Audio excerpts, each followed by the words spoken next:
You know the vibes. Welcome back to another episode of the Hoop Genius podcast brought to you by NBA 2K25. And even though we've got the Olympics on right now, the NBA season is getting closer. And if you hit the link in our description to pre-order NBA 2K25, you get a free 12-month subscription to NBA League Pass. So it's a great deal. If you enjoy watching NBA, then you get 2K, you get League Pass for free, and Bing bang bosh, you're happy. So hit the link, support the show. Appreciate you guys. It's myself, Mobility, alongside me as always, the one and only point guard guru, Mr. BJ Armstrong, and the GM How extraordinaire, you Mr. Scott doing? Perry. How you How guys you doing? doing? Good, You ain't good, heard that one in a minute. You ain't heard that one in a good. minute. Well, it's No, Friday, that's right. so we're answering the questions from the people.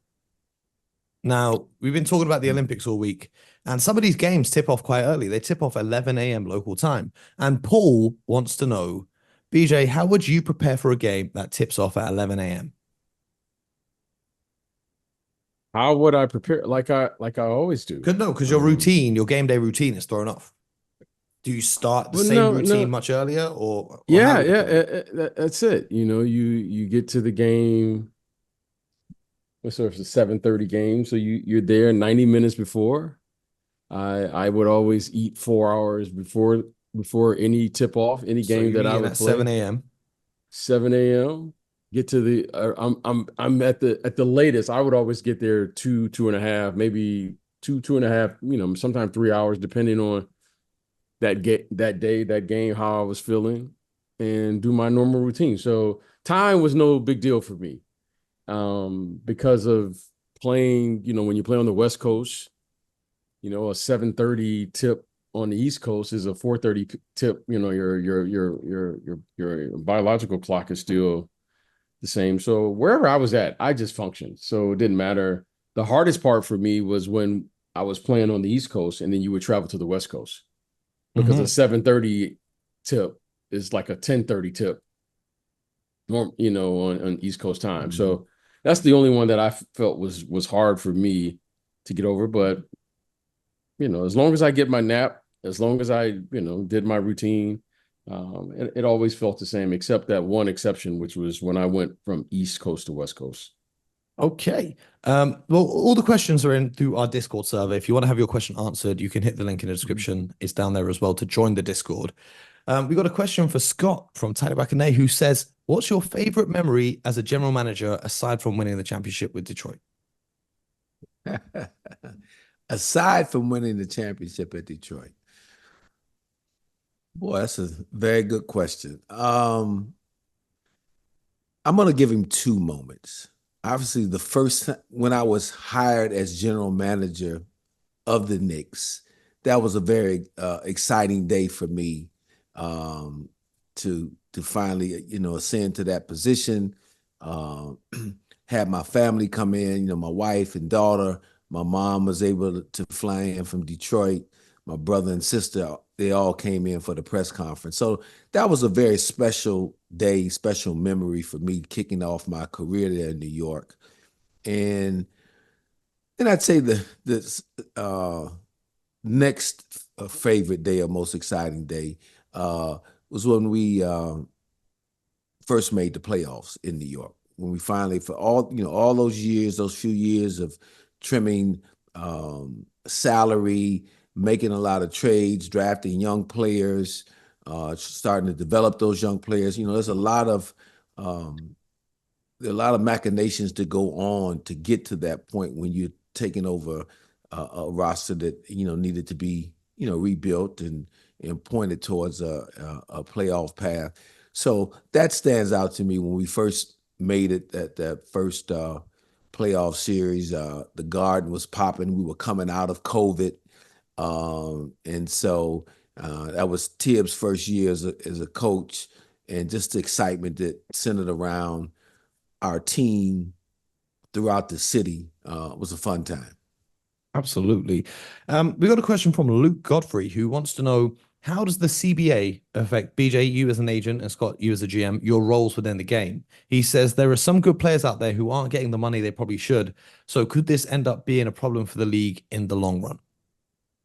Kind of a complex question, I guess, alluding to the rise of max contracts and guys just picking the up new CBA. minimum. Yeah.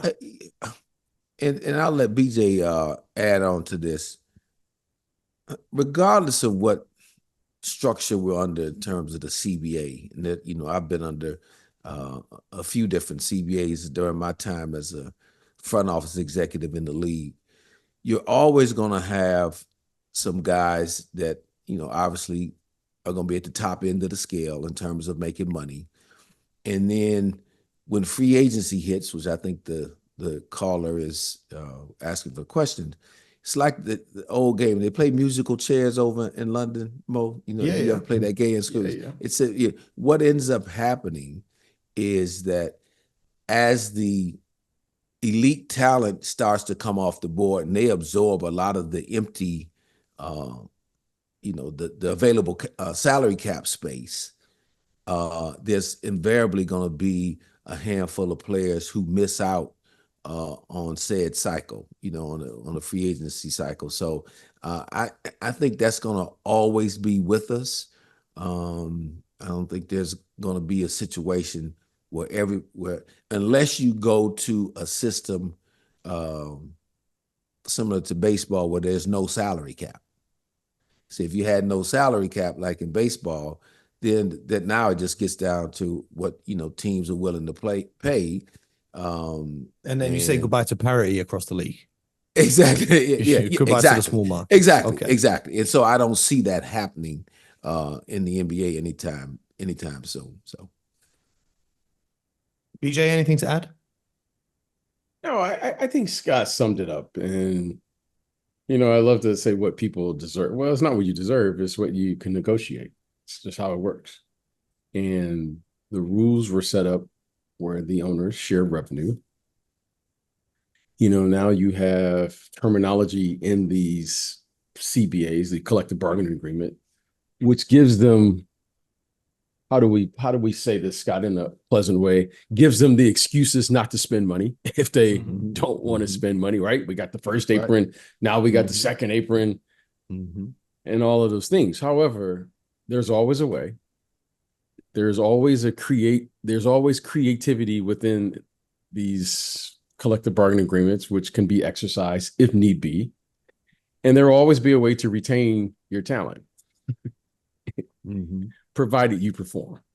Now, the movement and all of those things is getting more and more difficult. You can see by this collective bargaining agreement, I mean, by this year or this summer in free agency, there was very limited what they could do. You see a lot of extensions going on because that's one of the ways that owners can retain talent and then be able to evaluate that talent from the standpoint of saying what's their true value or what their perceived value is. That's what the analytics is truly all about. Scott has been there recently. I was there some years ago. And that's one of the ways you want to make sure that every player is somewhere in their,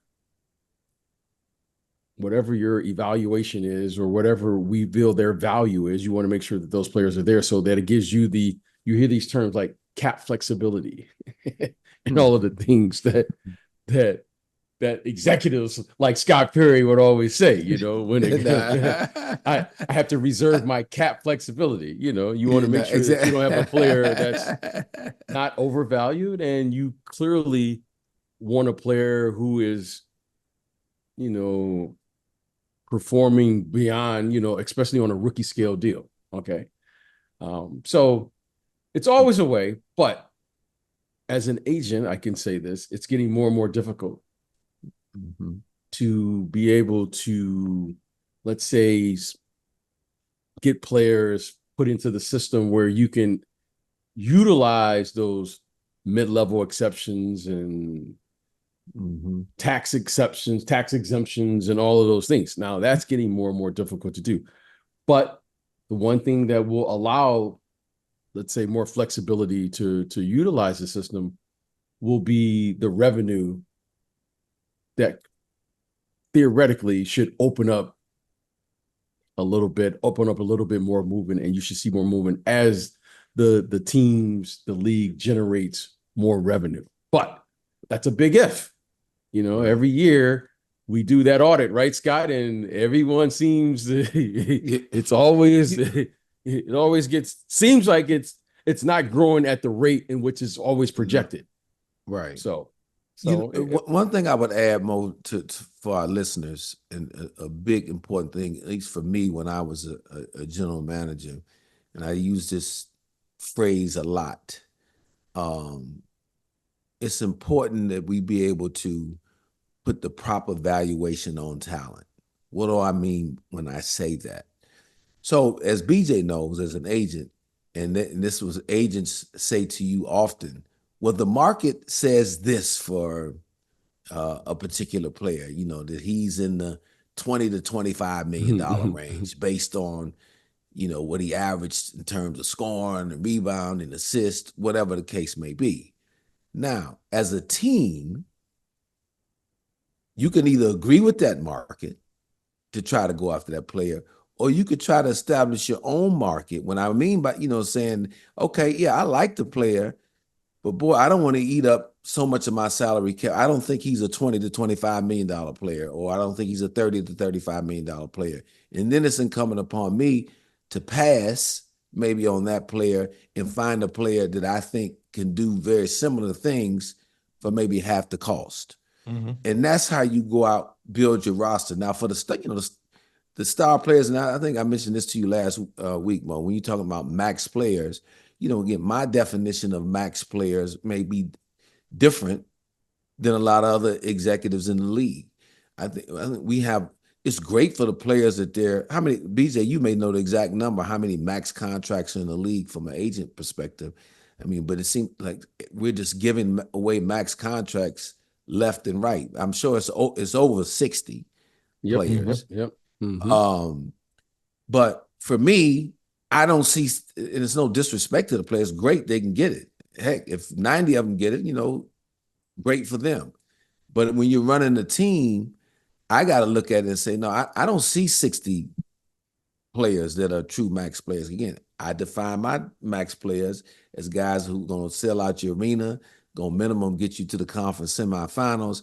They're going to impact winning just that their presence alone being on the roster, a.k.a. Giannis Antetokounmpo, Joker, Shai Gilgeous-Alexander, Luka Doncic, players like that. So, and I'm sure, I left out a handful of others, but you get my point. Yeah. And so that question brings up a lot of this conversation that we're having. Absolutely. Well, just to also point out, since we're taking a deep dive here, is Scott is exactly right. You can look at the system, look at a player, evaluate. That's what makes the league a terrific league, because another person's problem is another man's wish and what they would love, and it fits their team. That's what makes the league special. However, there's been a new mindset that has occurred here. It seems like it's been forever now. When we start saying trust the process. Okay, now when we said trust the process, now what you're seeing. Let's just take an example in this year's free agency. The Detroit Pistons elected not to utilize their cap space. They had cap space. Yes. Okay. So now, you're saying, okay, what are they doing? Well, we kind of know what they're doing. No one really ever wants to believe that's what it is. But now when we talk about value and what the salary cap was put in place to do, and it goes under the notion that everyone is trying to win. And now we can't say that. We can't prove that that's what it is. But we all know kind of like what's going on. There's a new variable in here, which now the thinking is, well, the best way to do it is if we're going to build a team with any sustainability, right? Is that the terminology, Scott? Yeah, it's a terminology. We have to go through the draft. Yeah, and I'm gonna use a political term. Teams are kicking the can down the road. Yes, yes. So Mo, that's Yeah, that's exactly. a great question. Yeah. It's great. So the collective bargaining agreement says one thing, but it may function in another capacity based on, there's a lot of interpretations here. There's a lot of what we call cap specialists who are doing what they do. But as we know, there's probably, I don't know, let's just be kind here. There's probably half of the teams in the league feel they have a legit chance to win, right? We're being kind. And then there's another half of the teams that say, hey, we got to build through the draft because of because we're a small market team or whatever the case may be. They don't want the clock to start on them. They're trying to delay. Yeah, the GMs clock don't want to get starting on them. fired. Let's be If real. you say you're Exactly. rebuilding, Let's you be can't real. get fired Exactly. for not winning. Let's just call it what it is. Yeah, Okay, it is these what guys it are is. afraid of losing But each you know what? Depending upon where you're at, other. there's some markets that are going to be less tolerant of and down the road. Oh man, Exactly. This is too political. Is this a political? All right, let's keep it moving. Political Exactly. show? Exactly. Sean C says that KD is one of my favorite players and is clearly one of the best players in the NBA. But why do you think he and any of his teams have never gone close to challenging since he left the Warriors? It seems crazy to me that he hasn't challenged with his talent. Also, watching the Olympics, I now see what BJ means when he says KD would be KD in any era. I think the easiest answer to that is with the Warriors, he was joining a team that was already competing for a championship. And because the salary cap spiked, he was able to move over there. In Brooklyn, him and Kyrie went and signed over there, and then they gutted the rest of the roster, and they were doing kind of makeshift pieces. The same things happen now in Phoenix, and then they went and traded for Bradley Beal's 50 million, which I think was a huge error. So it's just the construction of these rosters around Kevin Durant. Kevin Durant has been an extremely talented player wherever he's been in his career. But you also have to factor in he's an older player now coming off these injuries, and he can't quite do everything the same way that he once did across 82 games and the playoffs.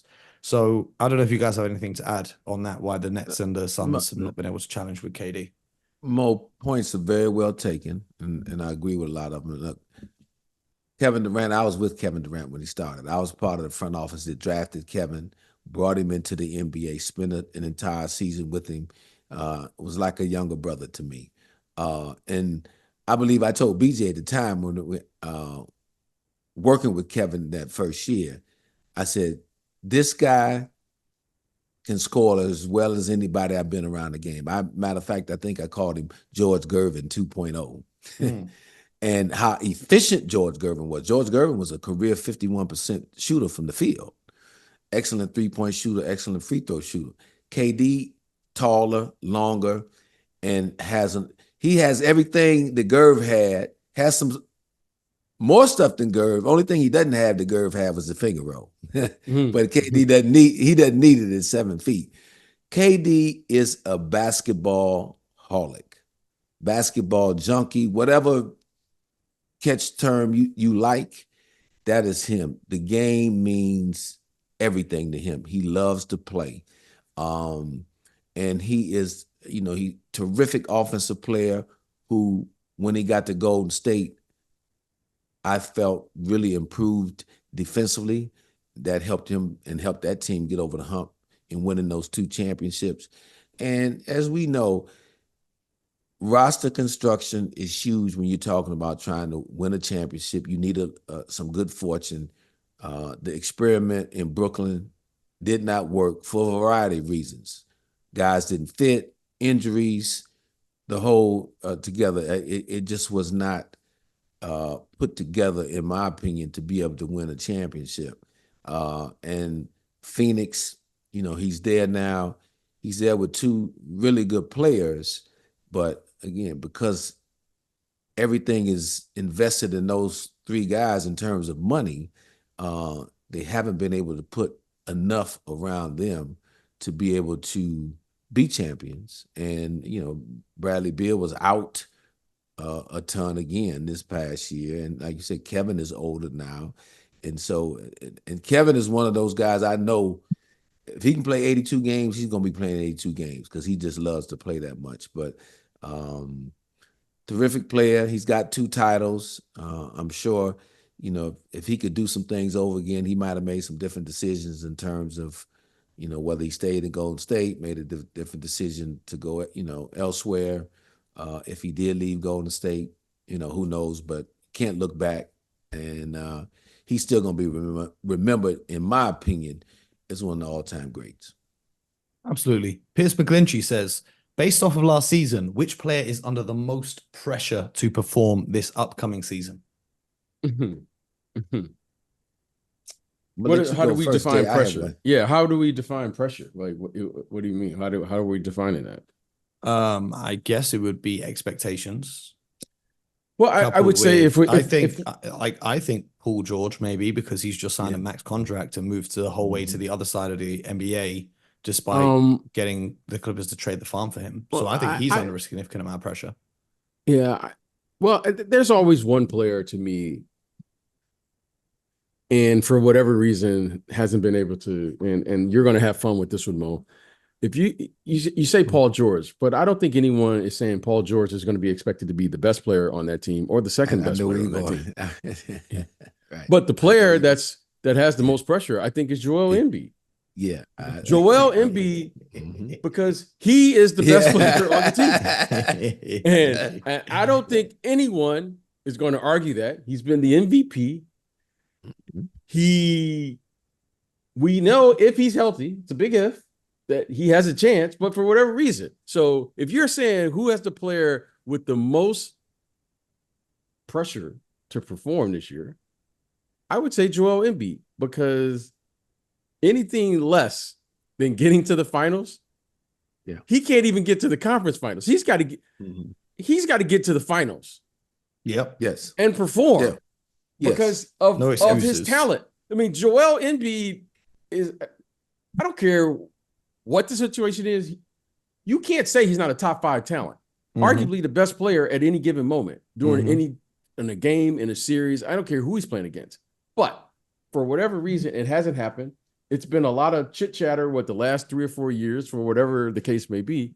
So I would say he, based on his talent, because he is incredibly talented and he hasn't been able to deliver the goods. And I think now, if they're healthy, you can't say he doesn't have a supporting cast. You can't say he doesn't have whatever it is. It's just now, if he can stay on the court. If he can stay on the court, I think he has a good chance, but for whatever reason, he hasn't been able to do that. I'll just add real quickly to it, because it's interesting. You guys went to the team, Philadelphia, obviously. Paul George would be number 2 for me, but Embiid, without question, number 1. It's not even close. Embiid went during the finals on national TV and winked and said, "Hey, if we could add a little extra to our roster, wink, wink, PG, okay, they're gonna be ready to roll and challenge." Yep. So now they've been trusting that process for 10 years. Absolutely. So now he's got to, even though he hadn't stayed healthy, he better stay healthy this year. He's got pressure to stay healthy and come in the best shape of his life for this season and stay injury free for the most part. And then perform. And I agree, they got to get it. They got to make it to the finals. Conference finals at the very bare minimum, but that will come with a lot of criticism if it's just the conference finals. But boy, conference semifinals or less, then that is a total disaster. Bleed Green says, do we think Jarrett Allen's 3-year bag will stump Evan Mobley's growth at the 5 in Cleveland? Well, we answered that on yesterday's show. You guys got to keep up. We'll be bringing you these episodes every day. Exactly. Andy Williams says, what would be considered a good deal for Lauri Markkanen and the Utah Jazz? I think from the August the 6th, they can sign him to an extension. Scott, what kind of numbers would you be looking at, Lauri Markkanen? We're in that world where guys are getting a lot of money. And the Jazz got money to spend. But I like Lauri Markkanen a lot. I think he's very talented. Do I see him as a max player? No, I don't. But I would pay him very well. I would pay him below that, but I'd pay him to where he'd be comfortable and where we still would have enough money to go out and get any extra players, because they got some good young players coming up in the system. So, you know, is he looking at somewhere around 35, you know, per year, something like that? I could see that Utah doing something around that area. You thinking the same, BJ? You spent some time around the Jazz this Well, summer. you know, this is going to probably surprise a lot of people who listen to the show, and it's definitely surprise Scott, because I define a max player by this player has to affect one, and I prefer both. The bottom line, which has got to affect my team in the win column. That's just bottom line.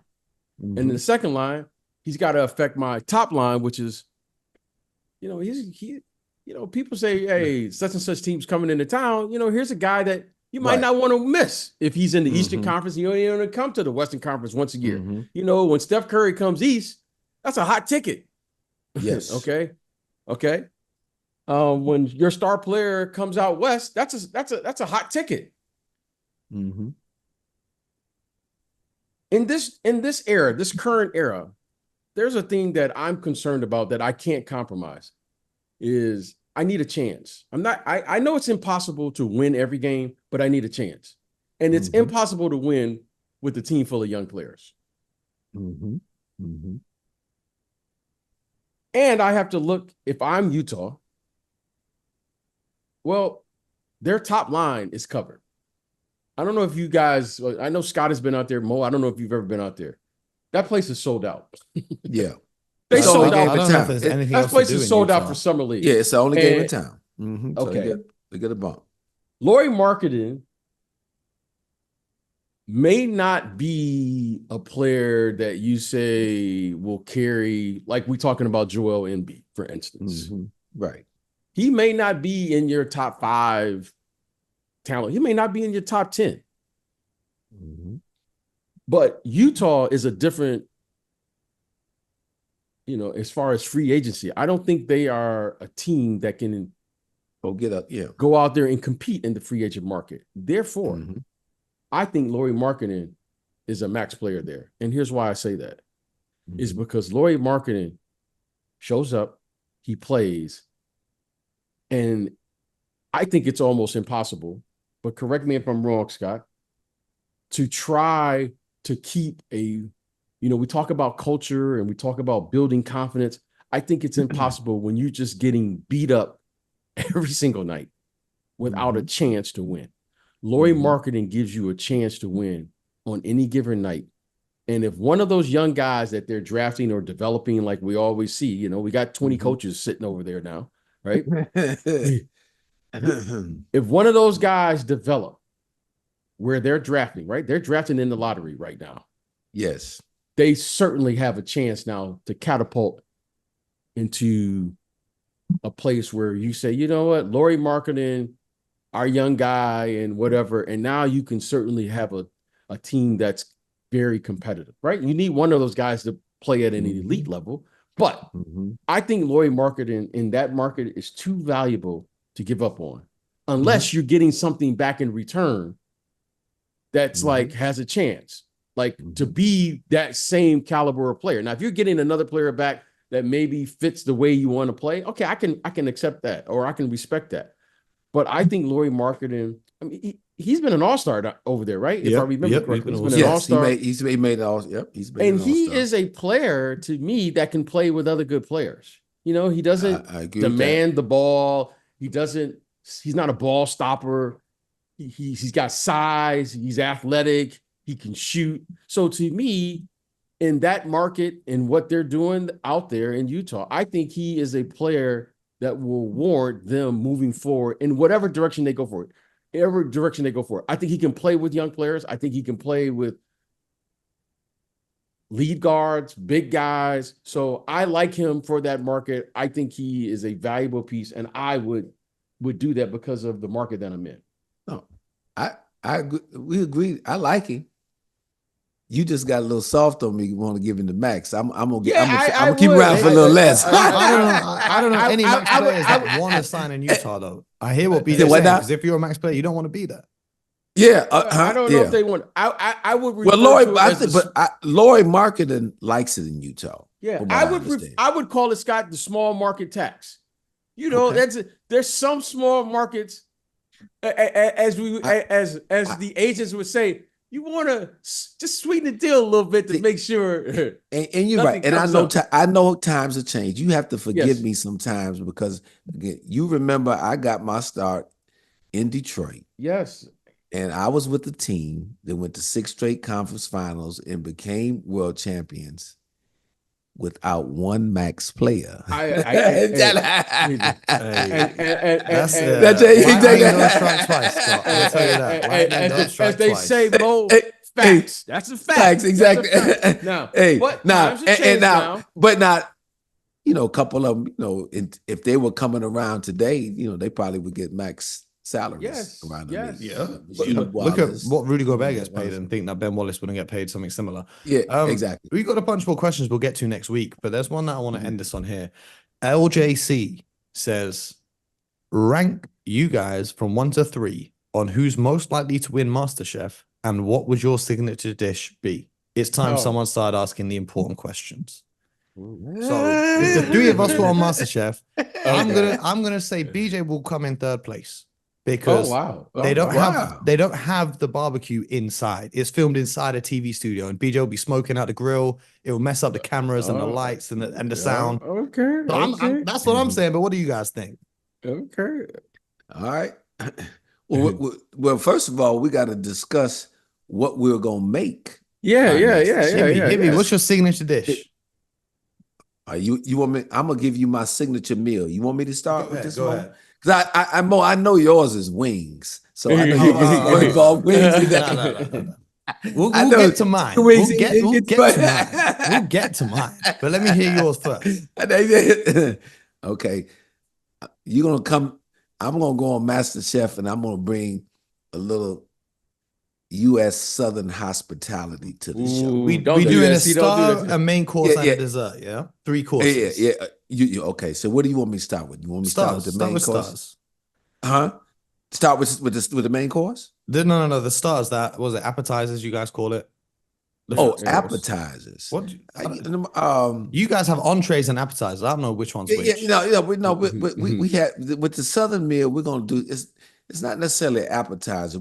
I'm just gonna have the meal prepared, laid out. So I'll start with the side. Matter of fact, I'm making some now as we speak. I'm gonna have some collard greens. Oh, don't say that. Exactly. See, don't tell Mo what that is. Exactly. Mo said, you guys. Hold up. Who you referring to, Mo? Mo, exactly. I don't know about collard greens. Mo, don't worry. My sides are gonna be collard greens, macaroni and cheese, and a potato salad. Potato. I make a potato salad. You ask some people that have been to the house. Matter of fact, I've cooked for some of these guys in the league, so they'll know if they're listening. They'll know about those dishes. So that'll be my start in terms of size, and then I'll make a little cornbread too because everybody likes a little cornbread. Now we talking. Cornbread inside that, and then my entrees. I got to do 2. I do a fish and a chicken. I'm gonna fry you some catfish. Now, I was king at frying catfish. Now you have to have a acquired taste for that. And then I can go either way. I can go with a great chicken. I can fry you some chicken too if I want. And if I have guests that don't want to eat too much fried, I do a chuck roast with a mushroom gravy on it. Slice it up. The presentation is awesome. And for dessert, I know BJ will appreciate this. We're going to have some homemade banana pudding. Oh, so top that. Exactly. Give Scott the first place now. Exactly. Hey, Bo. That's what. Hey, Bo. That's what they do. Exactly. Listen, BJ, I spent enough time in Atlanta to know exactly what goes on Okay. and how Okay. just how delicious the southern food is. Okay, well, I just want to make sure. You I know, got some friends in if you've Atlanta been who in could throw Atlanta, down if you've in been the in kitchen. Atlanta, you like the wings in Atlanta. You know, Exactly. you like the lemon Mo, pepper yeah, wings. Mo, Wingstop and all that. No, you have to come to the house. Exactly, exactly. Okay. BJ, what's on your menu? The man just told you. No, you can't make the same thing as him. That's what they do. That's what Exactly. they do. We're talking about they. That's what they do. No, what are you making? Because you can't make the same thing. Hey, that's what they do. Dude. That's what they do. Not every American person can make the same thing. Hey. No. No. This, we Mo, didn't Mo, say- I can. gotta come with I, something Mo, else. We didn't say I'm this just was putting. an American. This is. I'm that's just putting American. forth my best. Yeah, I'm just putting my best foot forward. There you What I go. make best. I can do a lot of. I can do a lot of other things now, Mo. I Yeah, can, if that's you want what- some well, Italian, we can go there. I can do a lasagna for you. I could do my thing in the kitchen, Mo. Mo, like you said, you want an American meal with appetizers, then you go Yeah. get an American meal with appetizers. Exactly. I'm reading the Exactly. question. But you said a meal, Mo. If you came to my house, that's the type of meal you gonna get. Yeah, I'm not exactly. mad Yeah. at it. I'm just waiting on the invitation. Hey, That's what I'm you know, saying. and Mo, No. and Mo, I say, I left one thing off for you, Goods. but I was like, yeah, Yeah, I know what it's going to be. And BJ, some black eyed peas. See, you gotta Go with have that. it. Exactly. But, I ain't Mo, down with the black eyed Mo, peas. Mo, you gotta have it. But That's you a gotta have no-brainer. it. Mo, I sent you the photo. I send y'all the photo. Let me send y'all the photo right now of that meal. Exactly. Right Okay. That's what we do. You said they. Who you talking about? American people, bro. Oh, okay. Well, I didn't grow up with advertisers in my house. Scott, did you? Yeah. I didn't grow No, up with see- advertisers. See, no, I'm no. gonna keep it I did. completely That's- real with you guys. I don't really know when American people say appetizers what they mean. I just hear them say it on Hell's Kitchen. They're like, I'm on hot apps. I'm on apps. I don't really know what they're talking about because here you have starters, you have a main course, and you have a dessert. Well, I don't know. if you go to a restaurant, when they say an appetizer, it would be probably what you call a starter. Yeah. Something very small. Oh, So small. Yeah. You know what I just mean? yeah. Yeah, that's Ooh-wee. Now I BJ hear sent a picture here. Oh, I hear he it. had I hear it. he had everything on it. I'm gonna He throw had a this little on the turkey screen. on there. I'm gonna throw this on the screen. This is the thing. No, don't throw it on the screen because that's not what they do. But that's what we do. See, you got to know the difference. Mo, we don't do appetizers. We don't do all of that. This is what we do. Okay. I'm basing my knowledge on Hell's Kitchen. That's what I'm basing it on. Okay, all On right. Hell's Well, Kitchen. you need to come and visit Scott Perry and BJ Armstrong, and Hell you can yeah. get all of that. You can Hell get all yeah. of that. You Hell- know? hey, I see you. I see you. I've though. been to when I was growing up. I've been to Scott Perry's family, been to his home. So, exactly. Yeah. And Scott's been to my Vice home. versa. Exactly. And Yeah, we yeah, know yeah. everything. Scott know everything that he Yeah. said. That's Yeah. how we Oh, grew yeah. up. Exactly. And we in our 50s, Mo. Hey, Mo. So Yeah. Hey, I hear it, bro. It sounds unbelievable. Oh, It sounds yeah. unbelievable. Hey, Mo. Mo, maybe I we told can come Mo, to- told you, Mo, you make it down here to Florida. Mm-hmm. I'm gonna tell my wife either she's got to turn her head because she wants me to cook healthy now that I'm older, so I can't some of that fried stuff and all like that. But she's gonna give me. I already told her she's gonna give me a pass. She'll let me fry you some stuff up and cook the greens and everything else like they need to be cooked. I'm with it. I'm with it. I'm with. We don't get none of that over here. We don't get none of that over here. Yeah, well, You know what I'm saying? it's what I said. That's Mo, what I'm saying. you might not want to leave afterwards. Maybe. You just gonna make some cool. If you as much as you like wings, we can turn you around. I can tell you that much. Hey, I hear it, man. I hear it. I be eating a lot of Jamaican food. That's my You favorite. so Jamaican. you like the jerk. Like, the jerk seasoning. chicken, the rice and peas, the dumplings. Jesus. You know what I'm Mhm. saying? That's Yep. what I be on. You get a little oxtail going. Hey, Oxtail, okay. No, you do a little I'm not a big oxtail. oxtail fan, but I know Oh, people that Scott. like See, oxtail. now you got to come visit me. Oh no, They have them. I'm just not a little tough for me. But I hear it. I hear it. I hear it. But oh, BJ's got the wings as well on deck. I see you. I Hey, see you. hey, like I said, there's nothing That's- more. Hey, yeah. bro, it's just, I'm just, yeah, see, letting BJ, you like I know. said, I'm BJ is the grill master. That's Mm. he's got that title. So Hey, I'm I not gonna respect compete it. with that. I respect it. Well, I better go find my Mo, I'm gonna passport. show you, Mo. I'm gonna show you, Mo,